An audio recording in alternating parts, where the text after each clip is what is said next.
አሰላሙ አለይኩም ወራህመቱላሂ ወበረካቱ። ውድና የተከበራችሁ የዜድ ፋሚሊ ቱ ቤተሰቡ እንዴት ናችሁ? ሰላም ናችሁ? ከኛ ጋር ሁሉ ሰላም አልሐምዱሊላህ። ከእናንተ ጋር እንዴት ነው? ስራ፣ ጤንነት ሁሉ ሰላም?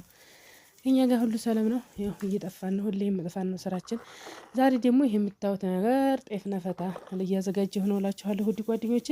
እና አረብ ሀገር ስመጡ አድካሚና የሚያታክት ስራ ማለት ይሄ ነው ማለት ነው። ይሄውላችሁ ዛሬ ደግሞ ጤፍ በመንፋት ዳጉሳ በማዘጋጀት ዱክ ዱክ ዱክ ዱክ እያልኩ ነው እላችኋለሁኝ። ሁላችሁም ለቤታችሁ አብቅቷችሁ ለሀገራችሁ አብቅቷችሁ እንደዚህ የምትለፉ አድርጋችሁ ማለት ለቤቱ መልፋት ያስደስታል ብዬ ነው እላችኋለሁ ውድ ጓደኞቼ። ያው የጨነቀ ጊዜ ቁጭ ብድግ እላለሁ ማለት ነው። ምክንያቱም አንድ ኬሻ ጤፍ አንዴ መንፋት ማለት በጣም ነው የሚከብደው እላችኋለሁ። ይኸው እነፋለሁ በጧቱ ማለዳ ተነስቼ፣ ያው ፀሐዩም ቢወጣ ጧት ነው፣ በጧት ቢያንስ 1 ሰዓት አካባቢ ነው አሁን ወቅቱ። እየነፋሁኝ ነው እላችኋለሁኝ። እና ደግሞ ያው ዳጉሳ ደግሞ እያንጓለልኩኝ አሁን እያልኩ እያዘጋጀሁ ነበረ። እንግዲህ ይህን ይመስላላችኋለሁ ውድ ጓደኞቼ።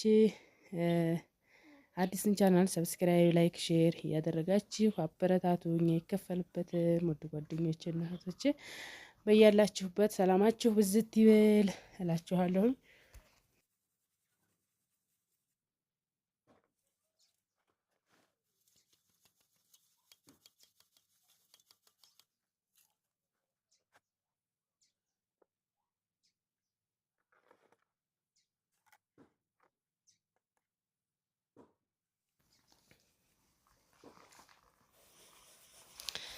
እዚህ ጋር ደግሞ እንደምታዩት ይኸው እህል በማንጓለል ያው ጣይሬ ቀልጧላችኋል። ዳጉሳ እያንጓለልኩ ነው።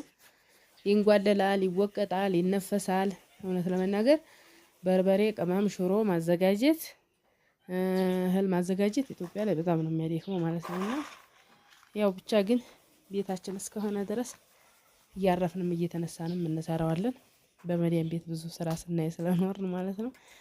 እና ያው በማንጓለል ልቤ ውልቅ ብሏላችኋለሁ ውድ ጓደኞች። እና ላይክ ሼር አድርጉ፣ ሰብስክራይብ አድርጉ እላችኋለሁ።